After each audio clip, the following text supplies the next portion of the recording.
شوكولاتة، فين شوكولاتة؟ أهي شوكولاتة، شوكولاتة، شو كولاته، شوكولاته. ببدا اشتغل على شوكولاته شوكولاته، وبعدين ادخل حاجه معاها تانيه ويكون المثير ده مختلف تماما او اقل منه في الجذب الانتباه للطفل، فيبدا اقول له شوكولاته.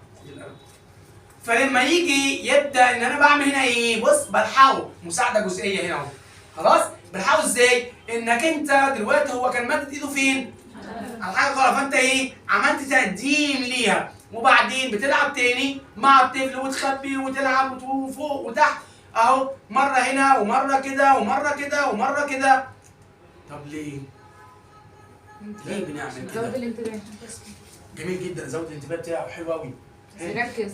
تثبيت ماشي، وزود التركيز. ايه كمان؟ انا عندي حاجه اسمها الذاكره المكانيه، فهو ساعتك لو انت ثبتها له هنا في كل مره سعادته هيعمل ايه؟ هيمد ايده حتى قبل ما انت تحطها. فلازم انك انت بتغير. بص هنا ايه؟ عملنا كده وكده وكده وكده، والعب مع الطفل واخبيهم والعب اكني بلعب معاه اللعبه. وبعدين ابدا غير حاجه ثانيه خالص مثلا. خلاص؟ فابدا اخد حاجه، ما تثبتش الاثنين، يعني الحاجه اللي انت هتعلمها له ولا ثبت.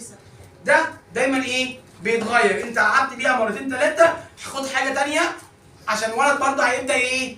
يميزها. فانا هبدا بلعب بايه؟ بحاجه ايه؟